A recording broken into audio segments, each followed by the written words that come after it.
Into the pitch competition, I would like to thank SIA-INDIA and Aniara Space for organizing this event. This event is obviously a great opportunity for the startups to meet and connect with the startup ecosystem and pitch in front of our esteemed jury and observers here. Each startup is going to get 10 minutes. That includes Q&A from our judges. We recommend that the pitches be kept within 5 minutes so that there is enough time for Q&A, so the judges can actually understand your business model better and ask you direct questions. In addition to that, there's going to be a networking lunch right after this event outside the hall. You're welcome to approach the investors or the jury members during the lunchtime as well. They'll be happy to entertain you. I would also like to announce that E2MC Ventures would like to set up a call with all the final 5 startups that are here in order to give their pitches to the partners of the fund to get advice, mentorship, and if possible, investments as well. We also have a little announcement at the end of the session from Blue Origin, so please stay tuned. I would like to announce the jury members at the moment. They are Mr. Vivek Virmani, CEO-iDEX, Dr. Vinod Kumar, Director in Space, Mr. Benjamin Zeitoun, Investor, Starburst Ventures, Mr. Rahul, Seth, Investor and Director, Antler, Mr. Raghu Das, Venture Partner, E2MC. We're also joined with a set of observers here, Mr. Vinod, Sood, Managing Director, Hughes Systique Corporation, Dr. N. Ranjana, Director, DSTA DRDO, Mr. Kiran C. Kalluri, Venture Partner, Dallas Venture Capital, Commander Jadumani Jaina, Defense and Space Expert Advisor, SIA-INDIA, Ms. Nayani Nasa, Strategic Alliance Specialist, Microsoft. Now I would like to invite on stage our first startup, Astrogate Labs, where Nitish Kumar is the co-founder and CEO. Your time will start as soon as your pitch starts. Good afternoon, everyone. I'm Nitish. I'm the co-founder of Astrogate Labs. Astrogate Labs is a space technology company. We are building laser communication solutions specifically for tailored towards small satellites. And our vision is to, provide an end-to-end solution with this, starting from small satellites to finally up to LEO and GEO beyond. I think in space we already know everyone talks about launch, so reducing the cost of launch and putting up satellites in orbit. But what you have to also understand is once the satellite is up in orbit, typically low Earth orbit, if you take 6 to 7 years, that's where much of the revenues, the data stream actually generates out. What we are seeing right now is the RF spectrum itself is constrained in terms of this data demand growth. They cannot provide link capabilities and high-speed communications to all the satellites up in space. Also, spectrum is very much regulated. So if you talk about near Earth space, typically COTS solutions in nano satellite to small satellite form factor can go on an average of 50 Mbps. You can go above and below also, but what I am talking about 50 Mbps on an average is with low cost operation ground stations as well. If you take this capability further to cislunar deep space, one thing you will notice is, the data rate decreases exponentially. The cost of providing these links increases exponentially because you have to account for bigger ground station aperture antennas, cislunar deep space beyond like 32 meter, 70 meter ground station antennas are there. Also, the spacecraft hardware increases. You need beyond 30 watt, 100 watts of just the transmitted power and the transmitter antenna size there as well. Talking about just the space communication in low Earth orbit, there are typically 3 major challenges here. One is we are seeing a lot of satellites being launched now. So the satellite fleet is continuously increasing. Every year is becoming a record year. Last year, close to around 1850 small sats got launched. Out of that, around 85% was, mostly from OneWeb and Starlink sort of satellites. Apart from that, the satellite data trend has increased. So now satellite has become much more miniature, multispectral sensors, imagers are generating a lot of data. In fact, we are seeing each satellite generating close to around 100 GB of data per day. And that's a lot of data to get it down on a low speed link on an RF ground station itself. The problem is, first, you cannot get all the data down. Almost 60 to 70% of the data cannot be downloaded down. Or if you want to downlink all of the ground station, you really have to cater to a lot of ground stations, which increases the downstream cost. The third aspect is, obviously, there are upcoming bands, KU bands, and all that are there. But that also aims to take a lot of power consumptions on the satellite one side. Also, these spectrums are pretty much regulated, so you have to do the spectrum licensing, which depends on a country-to-country regulations. So what we are doing right now is we are building solutions which are inherently works on lasers. Lasers are, can provide, can boost the data rate as much as possible. We have already seen that it has become ubiquitous in the terrestrial fiber net communications. One of the major challenges of laser communications doing free spaces, which is there is no medium, optical fiber to guide it, is the inherent precision pointing and tracking required for it. The systems has already been tested. I think the state-of-the-art system, I would say, is the NASA one lunar, which was demonstrated on the lunar laser communication demonstration. It's close to around 622 megabits at lunar distances. So the technology is out there, but the problem is these components or the systems in general are very big. They're more tailored toward 1 kg, 1000 kg of satellites in geostationary orbit. What we are building is a small satellite hardware, and cater to that, again, a low cost aperture ground stations. One more key benefit of lasercom is obviously the security. Compare it with an RFcom footprint of that can spread over thousands of kilometers area. Typical lasercom will only be doing like 100 meters or so. So it's inherently secure. It's you cannot snoop on it or jam the active signals. What we are doing about is we have a roadmap in place where we want to develop an end-to-end laser communication solution, whether we talk about space-to-ground or space-to-space links. On space-to-ground side, this is what we are currently working on. It's a satellite hardware, Astrolink. It's very small, compact, close to around 0.8 U, and can provide 1 Gbps downlink to the ground station. Astrobeam is our small aperture ground stations that we are building now, and we intend to do a demonstration soon for the whole space-to-ground link. Astro Hub is what is currently in development. This will provide inter-satellite, space-to-space laser communications at about 5 Gbps to 10 Gbps of a link. How the system works is basically we are offering it as a integrated solution where the satellite, any small satellite form factor can readily buy Astrolink from us. They can integrate on their small satellite. And then we are looking at partners to facilitate the ground station network, where we build up the ground station hardware, the actual ground station, and we partner with them to provide it across the globe. The whole technology is developed indigenously. The only things, laser communication, the lasers itself and the detectors what we are buying. But apart from that, the key technology, the precision pointing and tracking, we have developed in-house, as well as cater to all other necessary conditions to survive in space. Yeah, this is the final qualified terminal that we have done. We have already gotten it up to outdoor test, flight trackings and all those things, and also getting it to flight qualifications. We are working on a space heritage mission to demonstrate this soon enough. Our roadmap is in early 2022-23, we want to demonstrate these technologies. 23-24, we want to adopt to space-to-space laser communication solutions.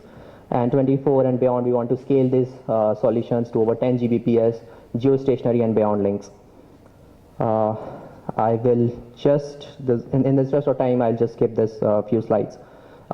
We have been recognized in a few forums. Earlier when we started back in 2018, we got a DST grant to mature the technology in a terrestrial point-to-point scenario.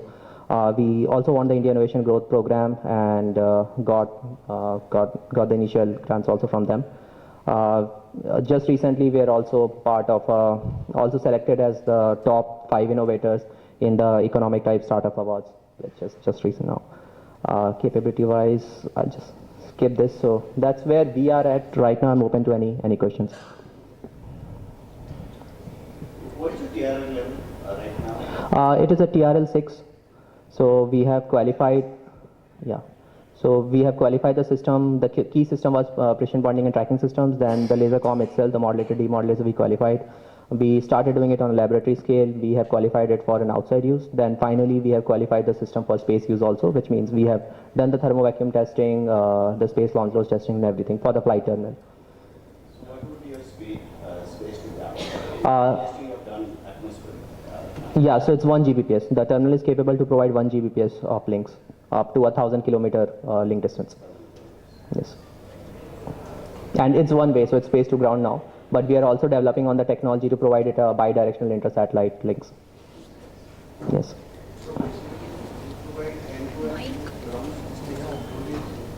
Yeah. So how we are thinking about is from a small satellite sector. So they require small aperture ground stations. So we are building the small aperture ground stations, typically around 12 inch to 16 inch of front-end telescope, fitted with our back-end pointing and tracking stuff and the demodulator cores. So that is part of the technology we provide. But we are also looking at partners to deploy these ground stations. Some of the customers that we are talking to, they want their own dedicated ground stations. But most of them, if you talk about small satellites, they want as a ground station as a service sort of a scenario. Yeah. What are your future plans? Basically, can you use this technology for space situational awareness, like mapping all the objects and something? Are you having some plan like that? Just off the cuff, I don't think there is any limitation that it cannot be used. Obviously, the pointing and tracking stuff to scan, point the laser at a particular direction can directly be used. In a mapping stuff, typically because those are uncooperative targets, you have to get a two-way reflection back. So the power of the lasers, the ground station will scale up for that end. But the core technology obviously would be the same thing. Last question is how you track it basically. Accuracy requirement, is it automatic or how you track the object? Because let's say a geo you are saying is too far and laser pointing, and that how you achieve that? Is it closed loop or how you? Okay, it's a closed loop thing. So how the system works is basically typically, RF ground station doesn't require to do very much precision tracking because the beam is very broad. But here we are talking about beams of close to around, at the maximum it is 1 amrad, at the lowest is around 100 microrads. So that sort of a, the pointing accuracy cannot be done by a small satellite. So what we do is first the ground station sets a wider beacon laser which illuminates the trajectory of the satellite, owning for trajectory uncertainties as well. Once it is imaged on the satellite, our equipment, the laser comm terminal, it basically detects in which location it is coming from in a high speed manner. Then the satellite can reorient to point it within 1 degree, and then the internal fine tracking systems can very much align this within the 1 degree at much higher accuracy. So that's the system we are going with. So in this case, the satellite reorients, but in a different space to space communication, it's a separate gimbal that will reorient. So satellite doesn't need to have an attitude, this thing. I'm sorry, just separate. Nitish, one question I have, that how you have demonstrated this technology? I'll just take the questions here and then move on. Sure. So you have two products you're going to market with and two sets of customers. How do you bring that to market? What's the timing for selling Astro beams to ground station operators? What's the timing to sell Astrolink to constellation operators? Yeah, that's right. So where we are right now from 2022 to 23 end, we have got use cases of this technology in defense. So we are actively working with DRDO and all that to utilize this in the pointing and tracking systems for air to ground, air to air, this sort of use cases. So these are the other use cases of the same technologies. Our core system, the Astrolink, the satellite hardware, the satellite equipment and the ground stations, we plan to bring it 24 and beyond where we want to release these services. So the revenues from the space to ground sort of a link with the terminal sale as well as the ground station services will more likely be coming around in 24 and beyond. Good. Just a quick follow-up question on this. So you mentioned you're looking at a demo in 22, 23. So we are talking a few organizations to demonstrate this. Since we have already flight qualified, we are looking at in-space demonstrations, putting our satellite, putting our ground station as well. We have an MOU in collaboration with Australian University to put our ground stations, and the flight stuff is what we are engaging with to get our flight heritage. Okay, and I'm assuming some people would have signed up to use Astrolink once it's once it is flight, we already have gotten interest from small satellite operator to utilize this. Once it is flight proven, so that is 24 and 25, that's beyond that I was talking about. So we have built up a sales pipeline close to around $5 million. Out of that, sorry, you said a pipeline of $5 million? 5 million, yeah. Okay. So we have built up a sales pipeline of $5 million.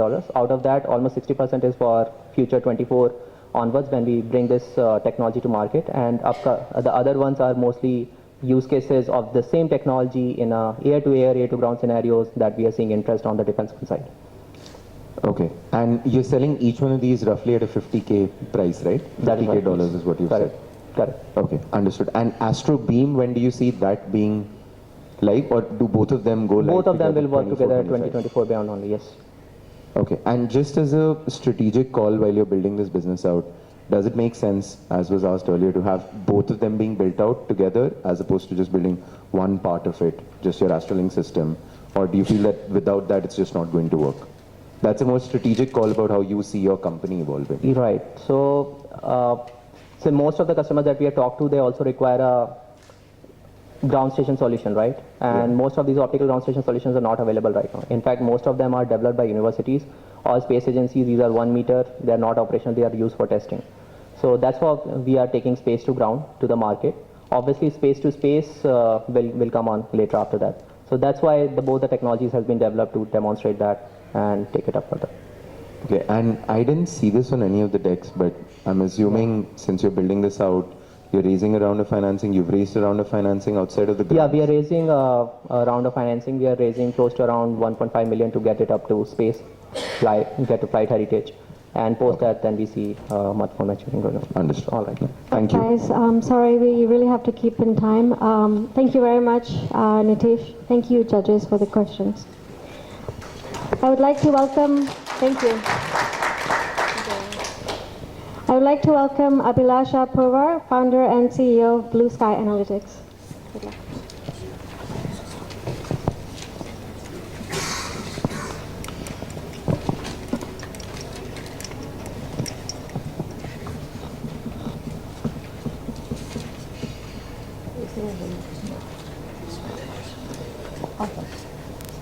Hi everyone, my name is Abhilasha. I run Blue Sky Analytics. We convert satellite data into climate intelligence in one single sentence. But for the audience here, so a simple question I would ask is, we're launching all these satellites in space, we're spending so much money. What do we launch them for? What are we going to do with them? We're spending so much iron and all the data comes down and then it's all in these cloud centers, it's taking carbon, electricity. What are we doing with that data? And when we started this journey of like, I actually am not from the space background, I come from a climate background. I studied engineering and then I studied environment and economics. So I've had very limited relationship with space. But back in 2019, I actually moved back to India and in Delhi, and I was just looking at a very polluted sky outside. And I think many of you would have experienced it post-Diwali. It's like, where is this pollution coming from? How much is the air quality? Very simple questions about climate environment, and we couldn't find answers to them. We looked at all the sensors by the governments and so on and so forth. We spent 3-4 months in trying to find some basic answers. We didn't even have a startup idea or something. And that is how you went to space. Because we were looking at how is all this pollution coming from? What is the air quality in India? You know, in different places, where is like how much crop fires are happening in Punjab? Is it improving? Is it not improving? Who has these numbers? And from 2019, from there, we've actually come very far along. Today, we are monitoring global wildfires, pretty much every part of the world, from California to Siberia. We're monitoring lakes across the world, so lakes and rivers. We monitor how they're expanding and shrinking, and we're also coming into water quality and much more. So a small sort of Blue Sky Analytics as a glance. We started in 2019 and we have grown reasonably rapidly. Today we are 30 people team across 3 continents in Europe, India and US. We analyze over 50 terabytes plus in volume of data, and we have more than 300 users on our developer portal. So our users are not a B2C user. It is that somebody is taking data and using this data in some other algorithms in their company. So most of our clients are B2B clients. We are a very API first business. So instead of a platform on which you have like a dashboard and you go click and so on and so forth, we give you data about the planet in terms of space and time.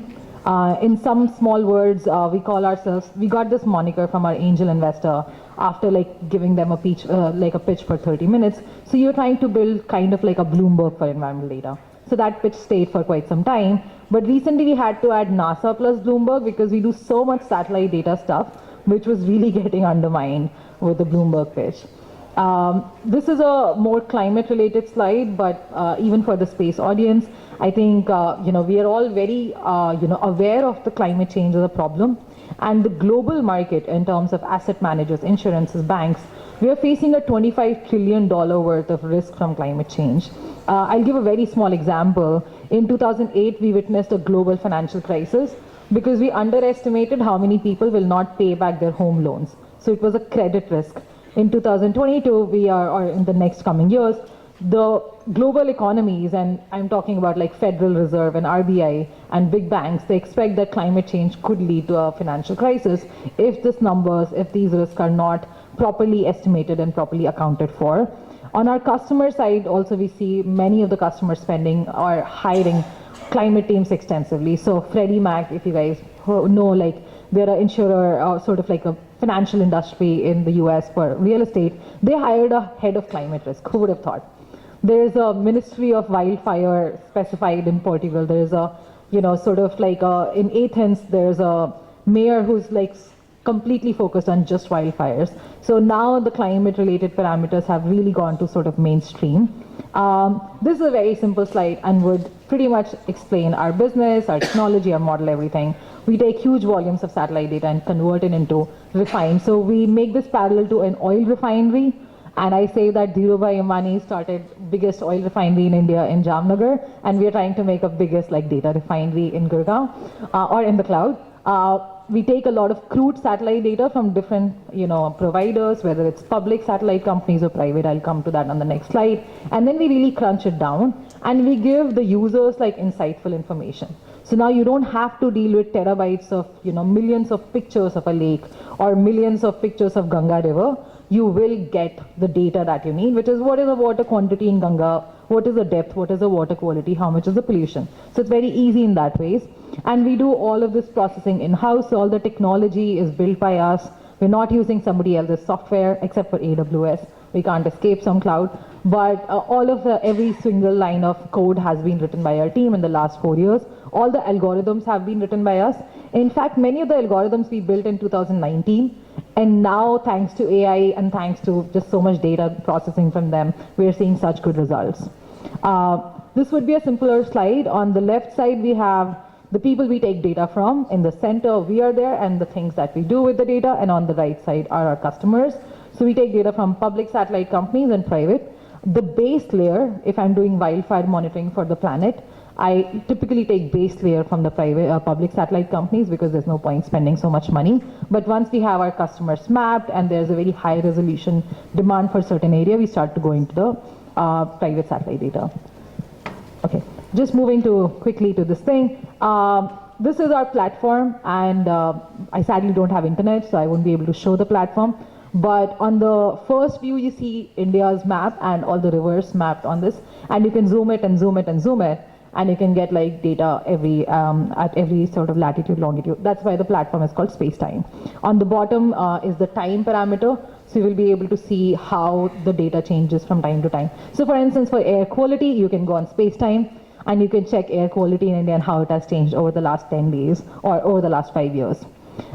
These are some of the images from our data set. So what we say is we're monitoring the pulse of the planet. We're bringing very soon in January or February water quality parameters. We have more than 20,000 lakes on our platform. And if there is a lake which is not on our platform and you want us to map, just tell us the latitude, longitude, we'll do the rest of the work.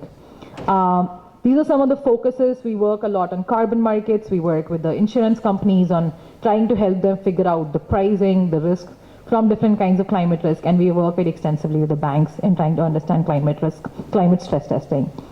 Maybe I can do this, actually, no, internet, yeah. But that's the video of our platform. But it's called SpaceTime, and you guys can also Google it. This is our team. I have a background of climate and environment, a little bit of background in finance. I was in private equity investing before this, and I just saw that how will the world go from a very high carbon economy to low carbon economy without good data?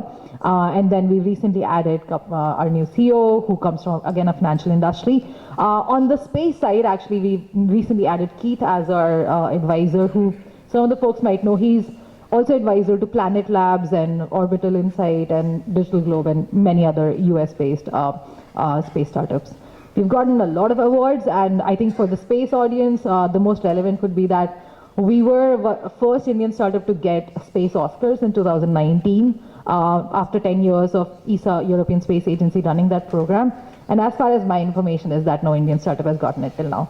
So that's been there. We had a pretty good journey in terms of like growth and everything. We have a pretty robust deal pipeline of all of our customers, and really focusing on just making our customers very happy.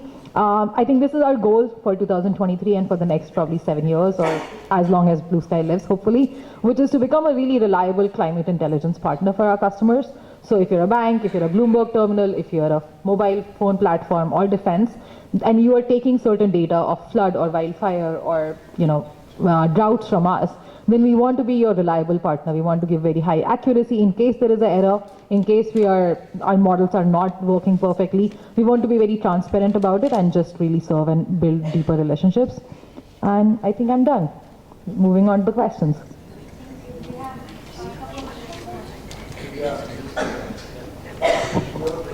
Data you get, how much time does it take when you apply for the data to any organization? Is it real time you get, or days? We also get real time. I mean, we're able to get data at a 1-day lag in some cases. The best data that we're getting it as is at a 1-day lag. So basically, what I see is that you are in totally software development for this. Yeah, completely using, software. AI techniques also you use for that. We use. What is your prediction about the quality of Ganga water? Is there any improvement? It's coming very soon. It's going to be on the platform. So Ganga is a very long river. So the water quality changes across the stretch of the river. So you can go across different stretches and you can see what is the water quality. And you can also access the APIs. So you can see how it has changed from 2018 to 19 to 20 to right now. You can find all the hotspots of pollution across the river. In fact, this image that we have, the first image, that is a Singrauli mein, that's a lake. So on the left side, you see that the red thing is a pollution coming from certain industrial effluent, some coal power plant or something, and then it's spreading into the lake. What the resolution of these pictures which you get? Are the resolution of the images which you get? So because we source from so many different sources, we have best, like you tell best number. The best, I think, in some cases we are getting now 50-meter images, which are really good for us. 50-meter in optical. Meter. Yeah. That may be free, no? 50 meter and also. It's not bad. Sentinel gives much better resolution. Sentinel provides much better resolution. Yes, the Sentinel data, for us, everything is a stitching. So, for instance, for hyperspectral, for air quality, the best data we are able to get is 1 kilometer. We're not able to get less than 1 kilometer. But it's not bad because air quality doesn't change that quickly. Like what is the air quality here is going to be same 1 kilometer away. Same thing goes for water quality and all. Things where very high resolution data is required is more in I would say forest monitoring. There as high resolution is good. But as of now we are training our data with whatever is the best and cheapest data we are getting. So have you developed any kind of app for it, or? Yeah, so our platform is called SpaceTime, and then we have APIs. So a lot of phones, the air quality data will come from us. You don't have to download the app. The phone company will take it through our APIs directly. Okay. Yeah. Thanks a lot.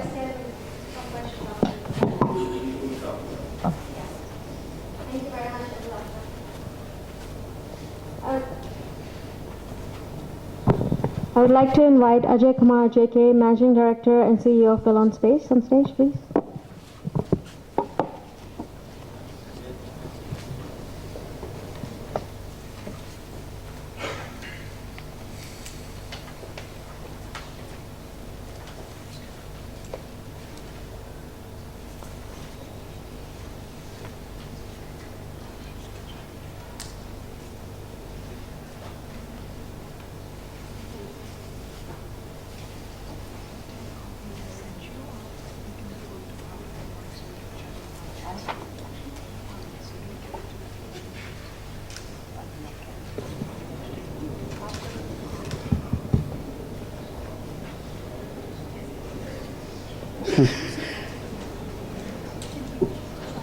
Can you just move?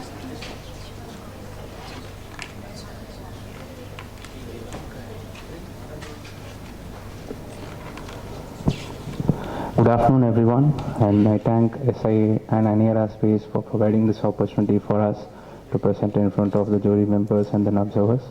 So, hi, this is Ajay, the founder and CEO of Alone Space, and professionally I am an aerospace engineer and I have good experience in the space business side as well. So, Alone Space is a space technology company for the next generation space applications. So basically we work on building platforms from any applications that you basically build any like kind of from stratosphere to deep space missions. So we are completely focusing on majorly like three aspects. One is making stratosphere as one of our the area that where we basically start our business, because we remove the first mile that basically any space missions would need to be crossed. So we take all the missions that basically starts from stratosphere. And the second thing is like Velone Core. Velone Core is the technology or maybe a technological package that basically we have been integrating to combine with all the purpose-built hardware that we are trying to bring in. So Velone Core is a set of 4 major core technologies. It starts from the propulsion to the flexible adapters, and also the automation systems and the software that is needed for any space missions. So we completely focus on bringing a kind of a newer space era of bringing an access to space much easier than ever and operate in space. So we completely focus on 2 major industries, that is the existing space industry and also the upcoming non-space industries who are interested in coming into the space business for developing their new products or etc. So this is Velone Core. So as said before earlier, so we are completely focusing on developing this set of technologies starting from flexible payload adapters and in-space propulsion systems and avionics and ANML systems for end-to-end space applications, and integrating them together we could bring a technological package which could integrate in all the purpose-built hardware that we are bringing in. So these are the purpose-built hardwares. So since we are trying to build platforms where, for various space applications, so we find like the stratospheric balloons will be one of the major hardware that basically we take from the industry that is already have their technology in hand, and autonomous platforms. So we are working on with platforms from stratosphere to deep space missions, particularly platforms for microgravity applications. So we basically develop that Velone Core, where that Velone Core can be integrated with the autonomous platform. Yes, of course, we do have our kind of an eye in a micro launcher as well. So this is also a purpose-built hardware with respect to maybe any industries that they have their launch vehicle, they can use our platforms to do the launch from stratosphere, or it might be based on the demand, we might purchase the launch vehicles in the need. So these are the major services that we are bringing in. So we are planning to integrate Velone Core in all these 3 platforms, starting from stratospherical high altitude launches, which is Velone Orbit, and a space kind of a stratospheric surveillance platform called Velone I, and Velone Space Lab is where we are trying to see the future in. So coming from the Velone Space Lab, so initially we are focusing on in building Velone I and Velone Space Labs. So Velone Space Lab is completely designed and developed for microgravity applications. So in the sense, I can just give you a small example. So recently we are working with few companies who are building bioprinters for basically printing human hearts and bringing them back to the ground. So in this, so they need to have a kind of an autonomous platform that basically could provide them the solutions and the facility for basically for them to use the space conditions. So where Velone Space Lab would fueling their kind of industries to basically do these experiments. And also we see the future in Velone Space Lab that it might be a kind of a lab in space, or maybe a kind of unmanned space station in future, where it could be also used for both commercial and defense perspective. So these are the major go-to market that we have been focusing on with respect to the years. So past few 6 months, like we have been working on and figuring out what is actually needed for the Indian market.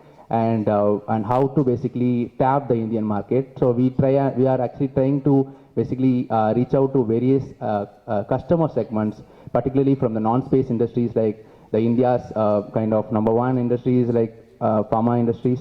So we are trying to focus on pharma industries and health industries, and also industry that trying to build semiconductor as well. So we have identified these customers and also the existing platforms that is already available globally. So we are trying to connect them together as a kind of an aggregator and try to generate a revenue by end of next year. Parallelly, we also plan to develop and design the well-known core, that is the core technology that we are bringing in, and in future it will be integrated in all the purpose-built hardware with respect to.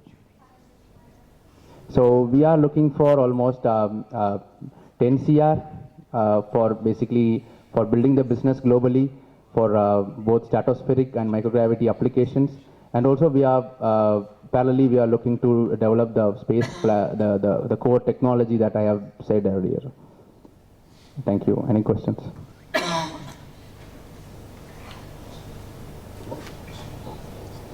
Thanks for the presentation. Hi. It looks like you're building really cool tech, so congrats for that. What's the customer problem you're solving with space launch, stratospheric like platform access, and eventually like in space testing? Like what are you building that kind of ecosystem of product for? Got it. So in India you have various industries that basically trying to use International Space Station, but there are some restrictions are there, and since astronauts are involved in the testings, it is not much affordable for startup like us or maybe the newcoming industries to basically put their products in space.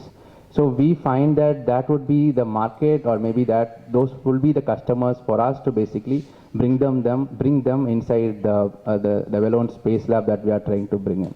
So before that, we need to basically convince these people to basically use the existing platforms available globally, where they could come in together, and basically it is a kind of a TRL level, maybe they can increase the TRL level of testing that.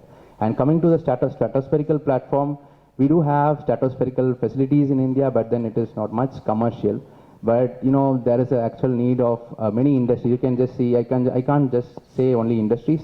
From an academia, maybe schools, or maybe defense perspective, people they are looking for testing their space systems before they go into space. So it might be a huge opportunity for us to basically put them into the stratospheric region.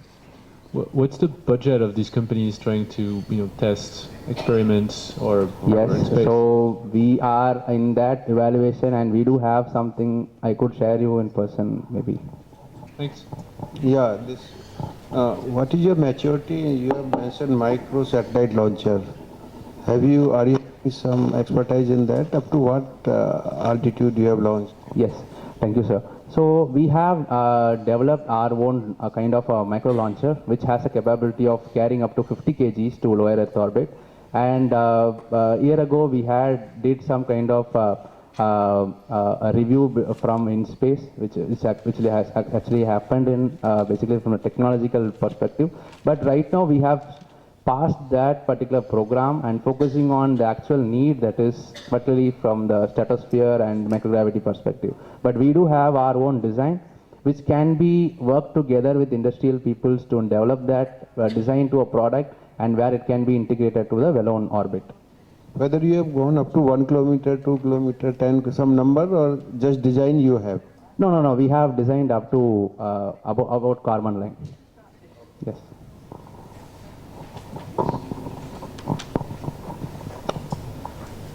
You mentioned DSA in your slide, interfacing with DSA. Exactly. Have you identified any use cases for them?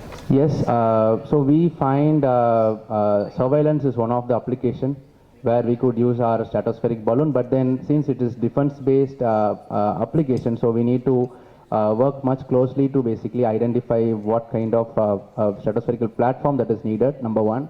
Number two is we do have our own platform that is getting ready, that is well-known space lab. So it might be useful for our own country to maybe for the a kind of an asset, or maybe a kind of infrastructure for basically for in-space security and surveillance and inter-country monitoring of other platforms and etc. There are like lots of applications can be. What's the value you see from customer being interested in hosting a quick experiment in a stratospheric balloon to upselling to more permanent type of experiment in a spacecraft? Like what's the difference in value? Is it like 10 times, 100 times? Like Yes. how do you So now all the industries who are in the terrestrial, so they are trying to bring an innovative solution, innovative products, kind of drug manufacturing or in-space manufacturing like bioprintings, 3D printings. So they basically need to test their products initially in very low cost in stratosphere before they invest for some in-space application or something like that. So this is what we see as an initial thing, but we do have got some good interest from Indian pharma industries basically to be very highlighted. So they are more interested in taking Vellone Space Lab and Vellone I as a kind of a platform to basically test their products by end of 2025 or 26. But we are trying to bring them into kind of a closed loop where we try to connect their platforms or maybe the test equipments with the existing platform that is available globally today. Every customer goes from stratospheric to space lab. That's the logic progression of like. Yeah, maybe today, any product that we build, it goes to simulation, then it goes to the realitical vacuum chambers or something like that, then it goes to space. I think this would be a safer way to basically reach any payloads that basically go there. Thank you all. Thank you for the questions.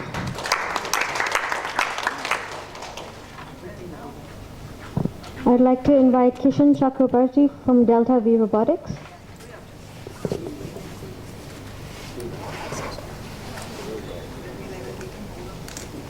I also welcome Mr. Gopal Mohan from Delhi government.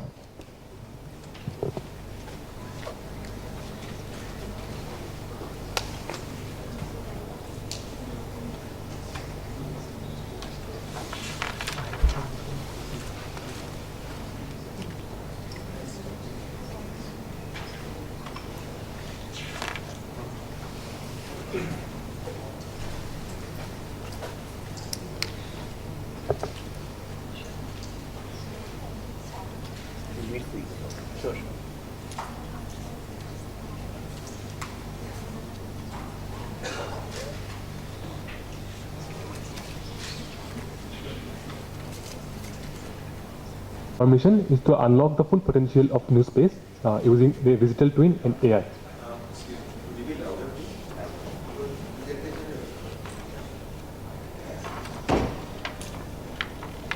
Hello everyone, I am Kishan, here representing Delta V Robotics. Our mission is to unlock the full potential of new space using digital twin and AI for optimizing satellite operations for sustainable new space. As we all know, the space industry is getting bigger and bigger because of its requirement from various industries like agriculture, maritime, and smart cities. And so more and more satellites are being launched every year. This causes some problems like space congestion, signal interference, etc. So in spite of these serious problems, this industry is still being run by age-old methods like on basis of trial and error. So we in Delta V Robotics are building a platform which are based on AI and digital twin, which can tackle these serious problems. So our digital twin platform can be used by anyone without needing of writing a single line of code. So if you screen is really.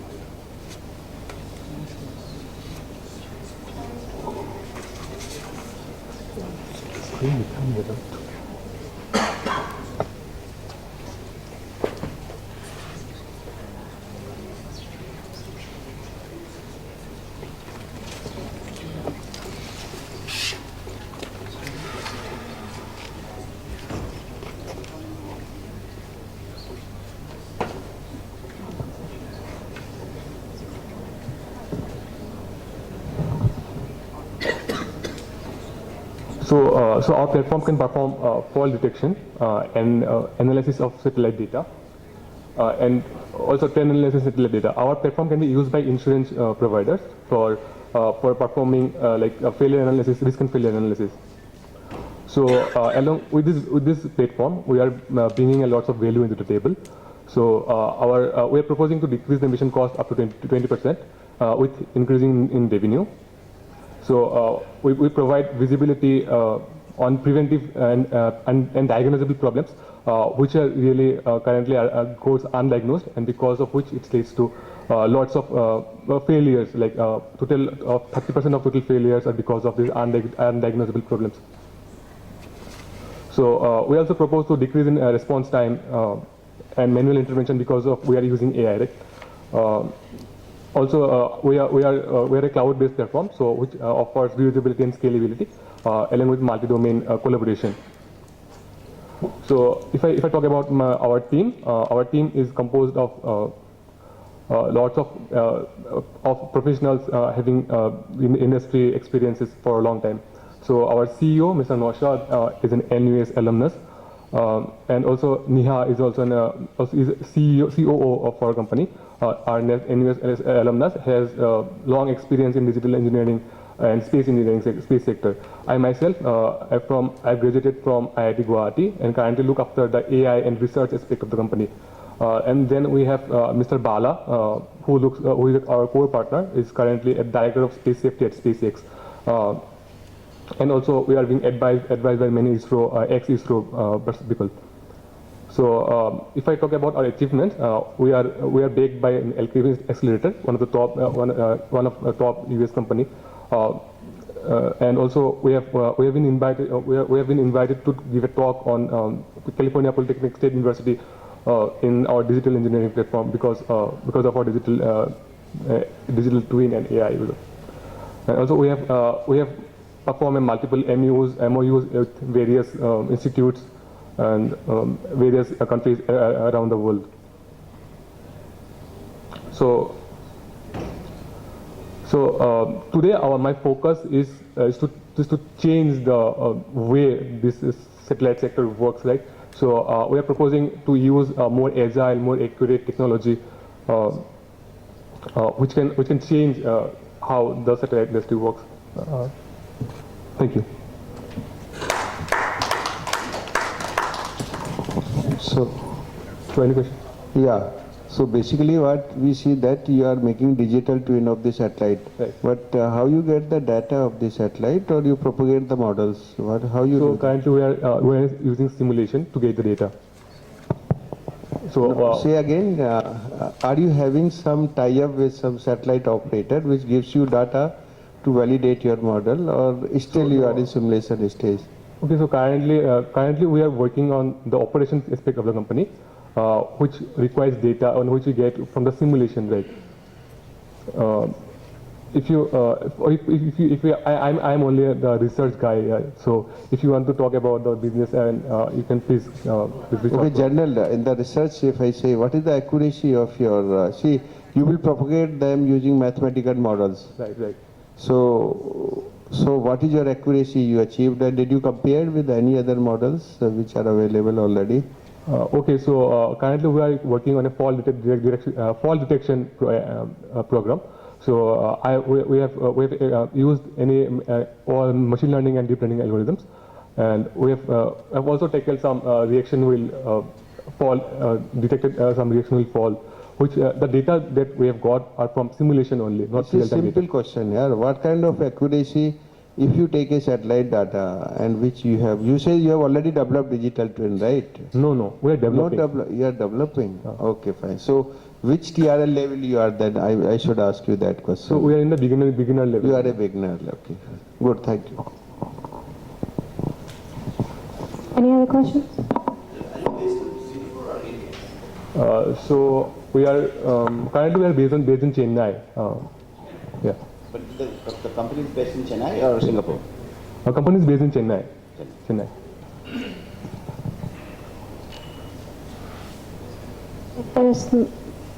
Are there any other questions? Yeah. How do you develop the model of let's say, any given satellites, and how do you scale this to other different platforms? Okay, so currently we are focusing on the operation aspect of the satellite, and in future we're proposing to go into drones and rockets also. So are you talking about the marketing or like?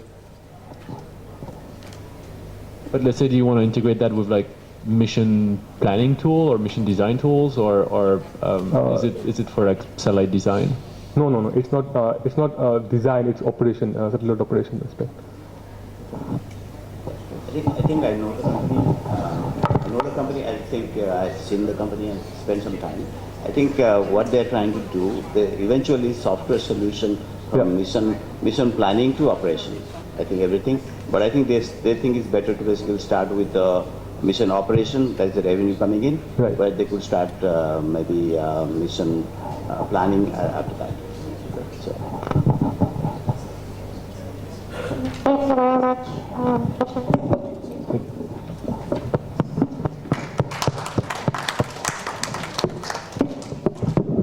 I would like to welcome Nikita, State Director and CEO of Space.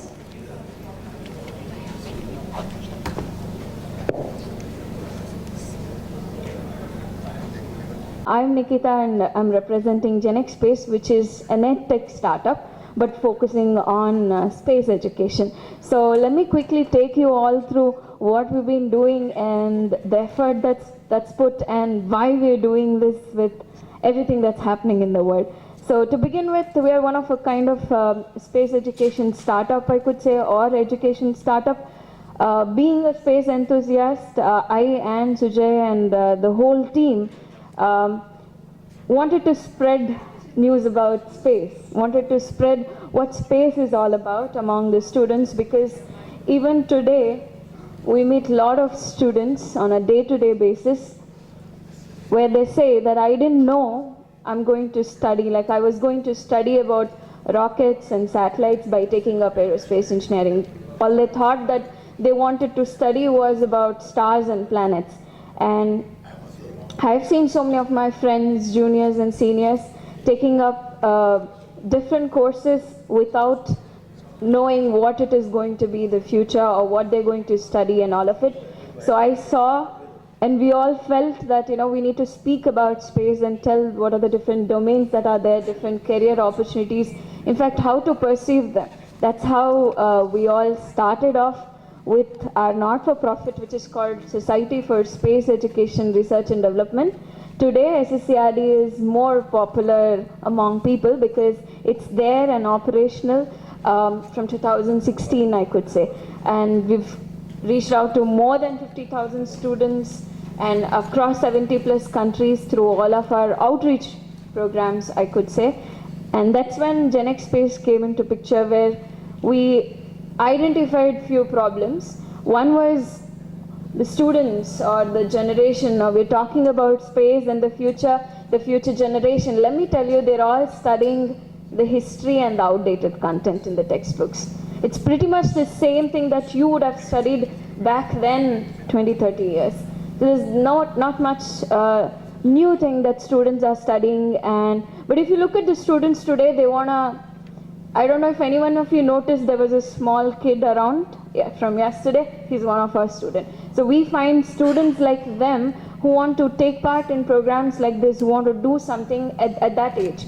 And if we think of them and they don't know about what's happening in the world today and just know about solar system, no, that doesn't help them. So we are trying to teach them about space, the updated stuff, in an updated method of learning, because that's again something that we thought what we are learning in the method of the education system is in fact all the textbooks, I could say, right? So with all these things we came up with solutions wherein we wanted to update the content, we wanted to teach students in a more hands-on or a practical manner. Today we know how the whole world is talking about STEM education, STEAM education. Let me tell you, we've been focusing on it from 2016. And everything that we teach to students is completely hands-on. And we want to provide students the career guidance in order to let them make sure their dreams come true. Even yesterday, there was a student here who had just graduated from BSc, that is BSc in physics, and he heard all of the talks, and he literally came to me and said, "Ma'am, should I start should I start a startup or should I do my master's? I'm confused," right? So these doubts, these questions, the guidance is required for the future generation whom we are talking about, and that's something that we want to build in. So we have generated, or we have created a curriculum literally from grade 1 to grade 12, which students can go through slowly, step by step. And when I say space for us, it's not just about satellites or rockets. We have been teaching students literally the domains like aeronautics, rockets and satellites, astronomy, astrophysics, the new things that are coming up, space medicine, space law. Let me tell you all this right at the school. Yes, we've been teaching. We set up space labs in the school so that students get hands-on experience on learning. And we also develop a lot of DIY kits about space and STEM and science, which students can again learn by building it by themselves. So that's in short about what we've been doing. And let me not tell about the market. We know there are students everywhere, and the way space is progressing, we've been talking about it from yesterday. Many students want to get into this field, and they need this education, they need this guidance, they need all this program, and we need all of your support to take this program to students, not just in India, across the world. We've done a lot of programs through which we've generated revenue and all of it. So two segments that we focus upon majorly. One is the school students, and then comes the university students. In fact, university students is one of a bigger concern for me, because if any one of you here would have met the college students, you will know what they are capable of. Recently, the associate director of CBPO ISRO actually told Nikita, show me one student who would bring a product into existence, be it a nut, starting from designing, right? So today, the skill development that we're talking about is really not happening, and with 2 years of COVID, let me tell you, students are not ready for the industry. And I've been in touch with the industry, like many startups here, and I know what you are looking for, the talent, right? And the talent that you're looking for and the skills that you're looking for in this talent does not exist. And we want to be that someone who will, start teaching these students that skill development, or make them ready for the industry and for all your startups. Just to let you know, we are in India. We started providing our curriculum in Maldives. Australia and UAE region is somewhere where we are looking at, because again how Australia is spending a lot on space, and the students of that region want to know about space. So these are places where we're looking at expanding. These are a few pictures of our space lab. Competition, yes, we do have a lot of competitors. I think one of the big things that I could tell is we all know how Byju's has been working, and recently they have introduced STEM education, coding and all of it. I could say all these robotics, coding could be, the companies providing this are our competitors, wherein we want to go and provide a hands-on space education. Apart from that, there are related space education startup also who are particularly focusing on just probably rockets or just on astronomy, but we want to give an overall space education. I'm going to skip this part. And again, very happy to say that we are the educational content creators for ISRO, and we've been the space tutor of ISRO. So we've been closely working with ISRO and trying to take the programs for the students across. We've also been the Elevate 21 grants winner of Karnataka government, received 18 lakhs. This is to develop again the DIY kits and the content and all of it. So that's about us. Thank you so much for listening, and I would be happy to answer any of the questions.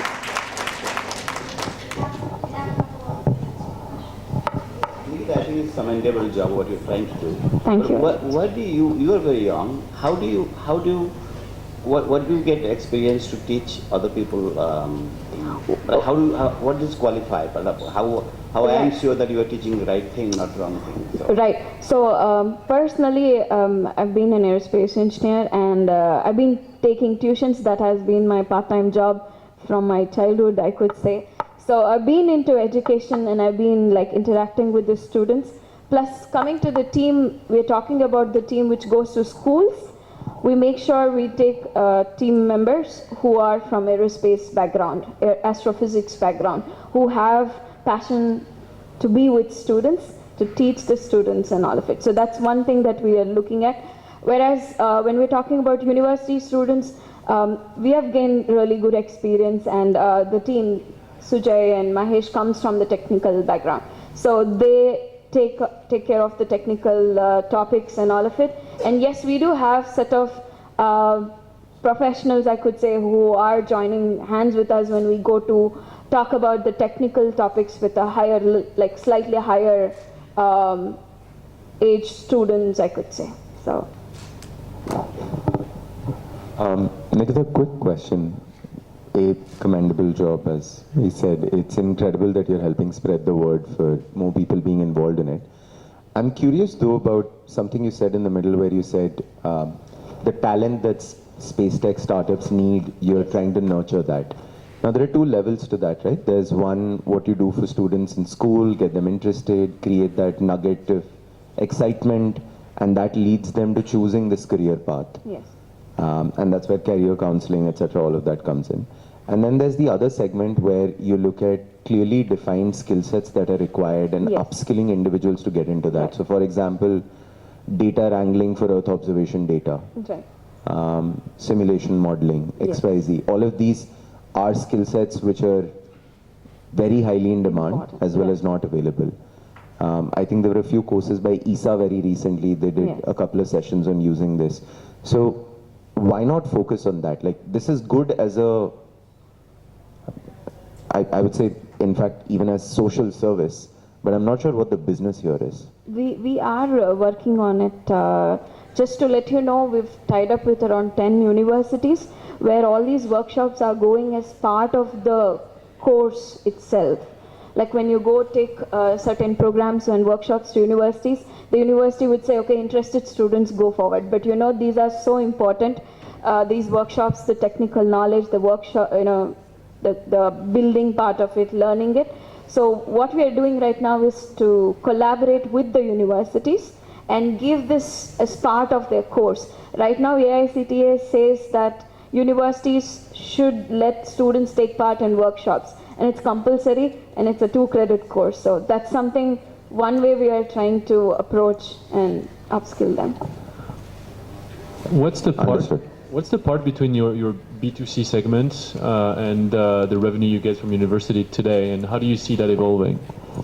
Well, it's pretty much equal, I could say. So B2C, I could say B2C is a little more because students wouldn't stop themselves when they find it, they want to take part and they just sign up for it. So that's how it is.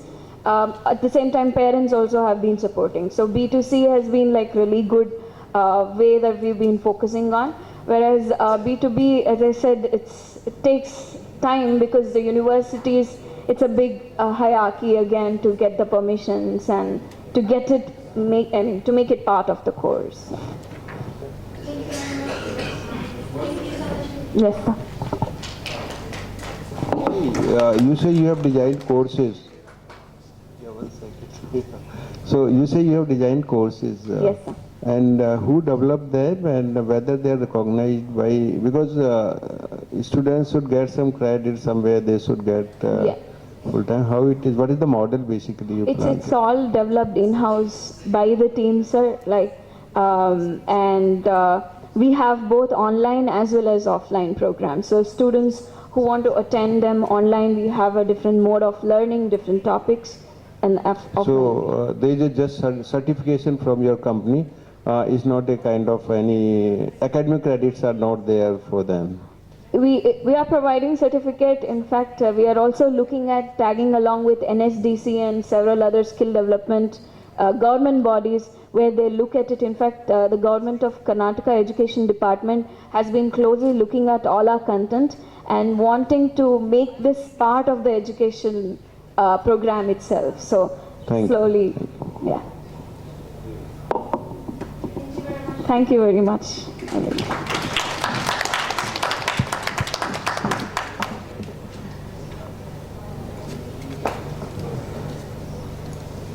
We have a few announcements now, but before then, please join me in thanking our jury members, our startups, and the observers once again, please.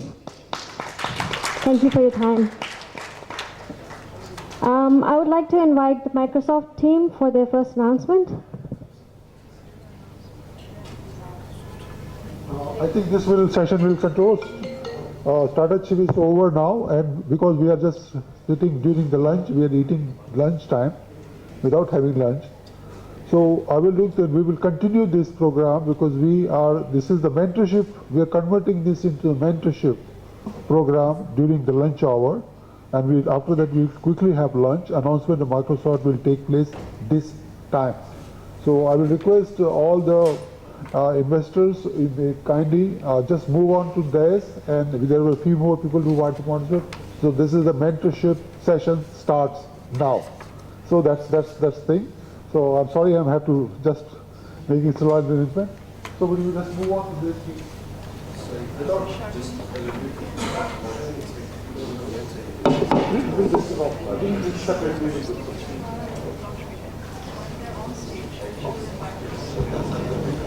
Just let go chairs out.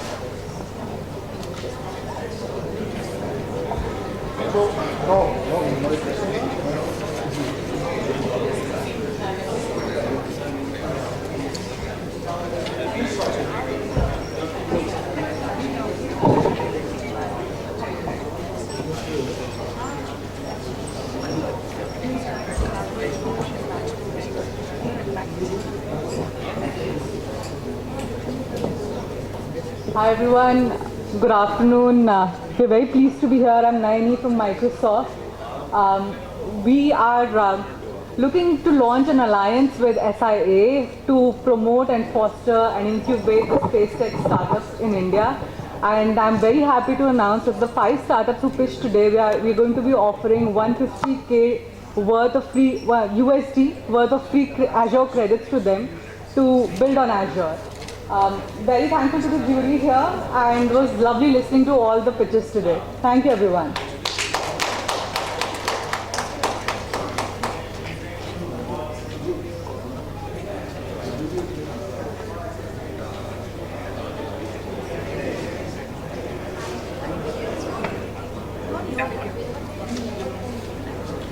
Some slides. Okay, the next announcement would be from Aniara Space. I will request Mr. D.S. Govindarajan to make the announcement for their program.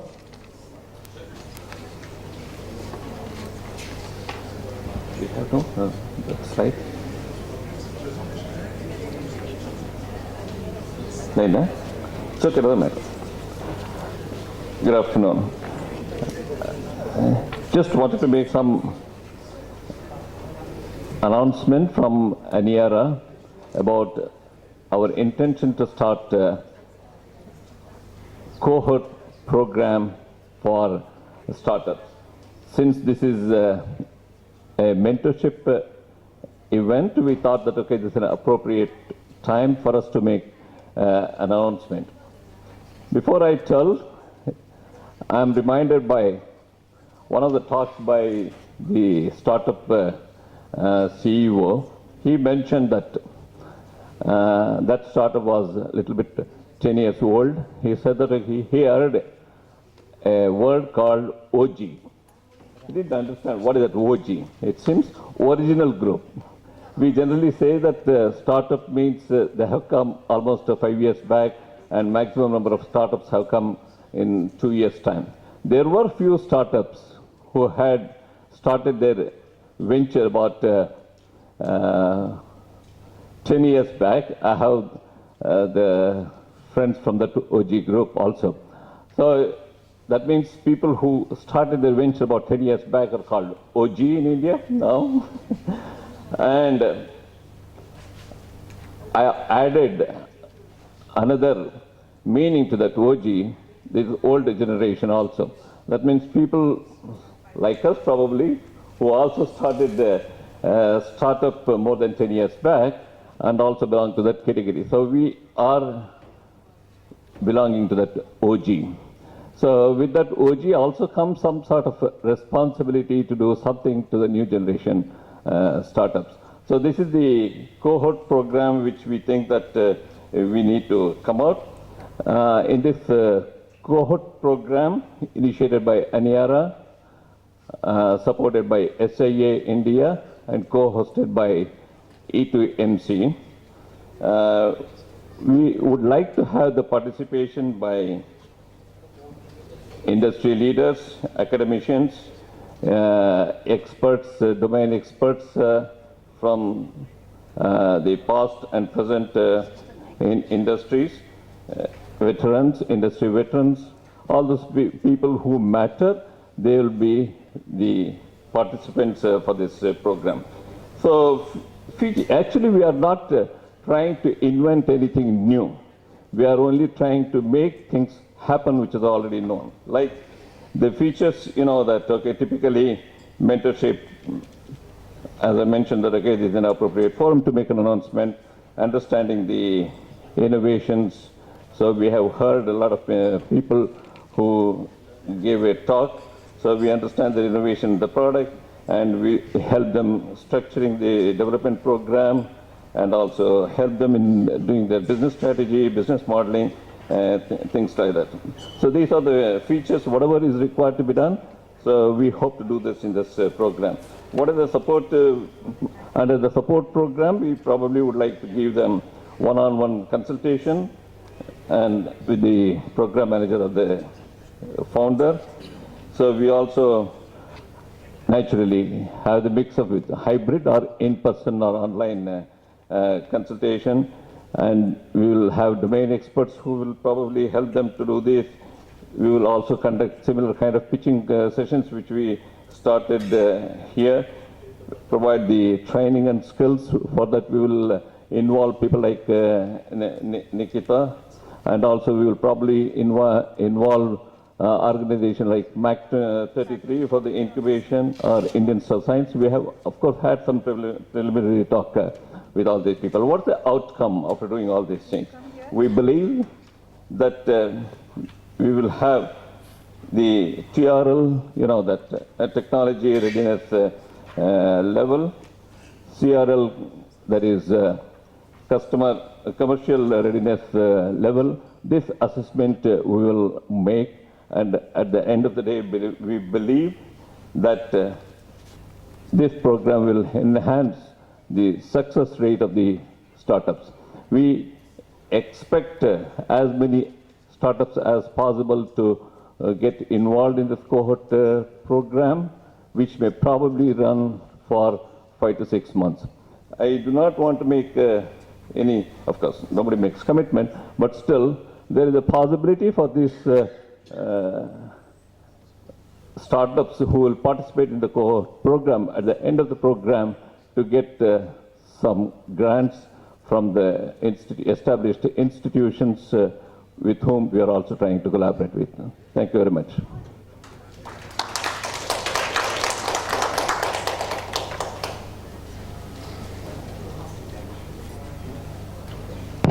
Now I would like to invite Sushmita, Mohanty, Ranjana Kaul and Ashok for their book release.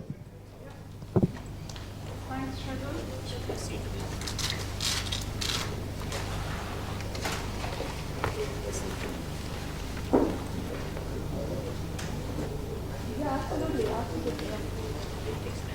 Good afternoon, everybody. I'd like to thank SIA for the opportunity to launch our first report as a think tank.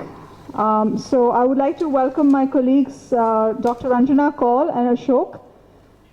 Spaceport Sarabhai is a think tank that was launched last autumn, and our mission is manifold. We want to make sure that India gets to have an international voice in all matters of consequence when it comes to space law and policy. We have also started a series of space law and policy dialogues with other countries. The last one was with Australia, for example, where we looked at the legal aspects related to moon exploration and utilization, the Artemis Accords, and so on. The report that we are launching today is part of our research engagement, where we think that we need to create and grow the body of knowledge that informs space policy in India. We cannot have ad hoc policy making. We need evidence-based policy making. So one of the first research projects we undertook, we engaged a postdoc from IIM Kozhikode to look at why do Indian founders, as in founders of space startups with Indian origin, incorporate their companies abroad.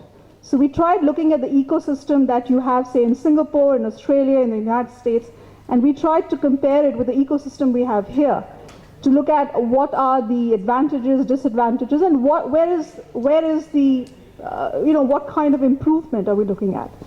So this was conducted by a postdoc by the name of Dr. Shiva Jayant from IIM Kozhikode, who now teaches at OP Jindal. And the supervising professor was Professor Gopalakrishnan from the University of Liverpool Management School. So we will sort of launch our report here, and before we do that, I think I'll have Ranjana and Ashok probably add a few words, and I'll go ahead and give you these reports. That's exactly what I need. Yeah. So, yeah, well, we've been quite critical, and I think the idea is to look at things in a critical fashion so that, we can adopt best practices and so on. So Ranjana, please, over to you. So good afternoon, and of course you have been held back from lunch for a little bit longer after us. Aim of the exercise here is that what we have identified is that there is a large gap between a policy announcement and what we are seeing actually materialize, in fact, on ground, which the new space startup companies can use to plan their future trajectory of business ahead. For sure, the InSpace has happily and very energetically been assisting, promoting, hand-holding startups to access various facilities in the ISRO. But there will come a time very soon where they will want to launch commercial space satellite systems. And that could be for anything from communication to remote sensing to anything else. Let's, for the moment, only think about the low Earth orbit and all that is unfolding. What we are saying is that you need to have, our country needs to have absolute clarity on what is the precise role for private sector companies which are not in any manner connected with the existing vendor ecosystem of our national space program. These are show moto emergence of these companies. We have heard a lot about it. It requires a lot of investment. They have taken a lot of risk. They have moved on, at least 2 of them have successfully undertaken experimental tests. They will now want to move to the next phase. What is the role that the Government of India proposes? And I say Government of India because it is the Government of India. It is not only Department of Space, Department of Telecom, or any other departments, altogether the government. What is the role that the Government of India proposes will be played by our new space startup, let's call them private sector companies, in the matter of leveraging India's advanced capabilities above and beyond achievement of Atmanirbhar, and how is it in fact going to enhance, if it will, it in the perception that it will enhance India's stature as a space park going forward. It has to be evidence-based. Policy must come first. A framework policy should actually be the first document, then the policy, and simultaneously working on an enable law for activities in outer space. Thank you.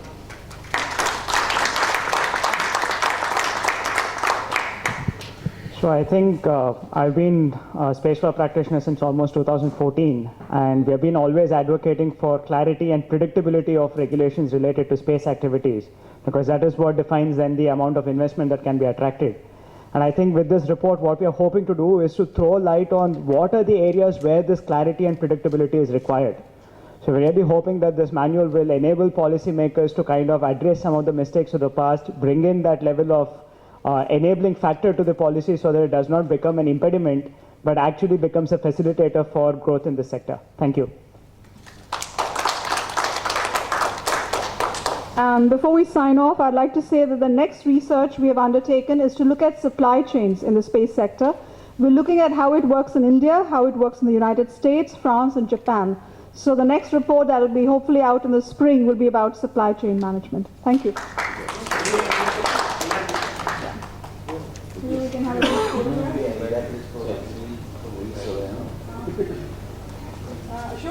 Yeah. There are one too many people on the dais. Ashok?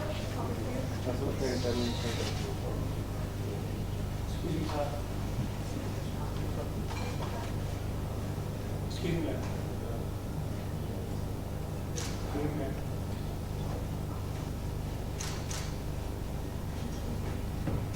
Thank you. Thank you very much.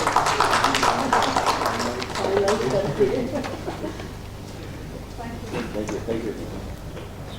Well, then subscribe for the next report. Yes.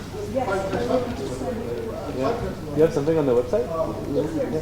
Okay, then I will require Mr. Vivek Virmani to just touch upon the salient feature about how the IDEX program is going to help and bring transformation into the startups community. So it was been discussed yesterday, but I will request to him to just say a few words about that, so at least some of them have missed out, they can listen here again.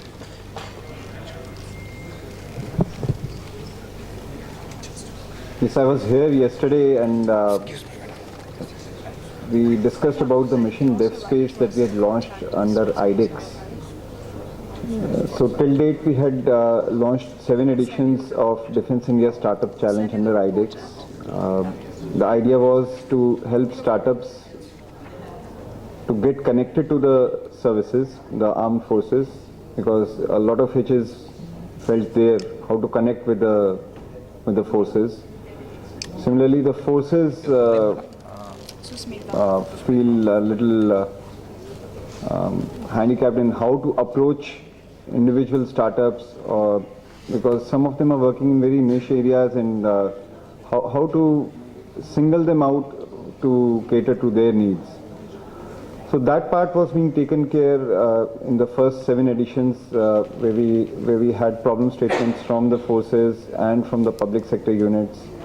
The idea was not just to have a prototype developed with the support of our grants, but also to ensure that in a finite period of time, they are able to get orders, one order, and you'll have credibility developed amongst hundreds, thousands of other prospective innovators who would like to have their own startups and unicorns perhaps in the future. So that was the basic idea of IDEX. DevSpace, it was being discussed over the last few months, and finally we thought we'll enter that domain as well, because that is the final frontier of not just offensive but also defensive maneuvers for any country. Already we are late. There are several countries who are way ahead of us. So it was time to catch up. We have launched not just through IDEX but also through the other procedures of the defense acquisition procedure in this case, because the funding required will be of different nature here. The time periods would be different. There are 35 cases of IDEX, 40 of MAKE. And I think everybody can apply who's got any idea about the space, which is space application, which is useful for defense, And I think we have been giving, I think last Def Expo we have given 26 awards, and many of them are from startups, students, individuals, anyone. So that is one opportunity, and we are also trying our best that these ideas can be converted by startups into realizable product through our TDF. Definitely the dream has to be feasible, so the feasibility study is very important for that. And the second thing that we have been doing very extensively is the TDF program. So we take the requirements of the defense and give the TDF projects, Technology Development Fund we call it, already 60 projects on, 257 crores invested, and we are really growing very well, and a lot of things are coming out of this. They are not in space, all of them, but they are defense applications. So same is applicable for all space startups and industries. You can, and today we were limited, till yesterday we were limited by 10 crores of investment, but today we have 50 crores. So you have a lot of things to dream and come about with the TDF fund, but definitely space and defense both go together. The third part is that we have 15 DRDO industry academia center of excellence. So all center of excellence at all these IITs and other universities will have the industry component also. So you can work very well with the industry as well as DRDO together with the help of academia. And I forgot to mention about one thing, that your TDF program does get a lot of hand holding from the scientists who are working. The first startup said he's working with IRD very closely. So many of these startups and the industries we have been working very closely. It's only that because of defense tag we were keeping it under wraps. So but now I think we have to encourage all of us, each of us together. So the TDF gets a lot of hand holding from our scientists, and there is a staged monitoring mechanism that is going on, so that you get, if there is any course correction required, that helps in doing that. Qualification is also being helped with, if you need to have some kind of qualification test facilities wherever it is possible. So with these three options to work together, I think there's going to be a lot of things happening in next few months. Thank you. Thank you, madam. And now invite Kaushik Moitra to announce what is exactly Varucha and partners are planning to do that. So. Thank you, Anil sir. I don't have too many numbers here to give out. Ma'am had a lot of numbers there. So we are a law firm. We have 150 lawyers, 15 partners, 3 locations, all the jazz. What's important is that we do have a startup ecosystem inside our firm. So we don't have specific centers of excellence, but we have in the past and continue to work with multiple startups throughout their life cycle, and to a point where they then become unicorns or something else. And we are happy to assist, whether it is from the stage of IP, ideation, to the POC stage, to investments, to a variety of things which when we start up, and when we started up as a law firm ourselves, we didn't know. Similarly, the same things exist wherever else, and we are happy to assist, and I'll just stop there. Our email IDs are available. Happy to help in whatever way if you come. Thank you. Thank you. Thank you very much. Thank you very much for your participation. Now I think we'll break.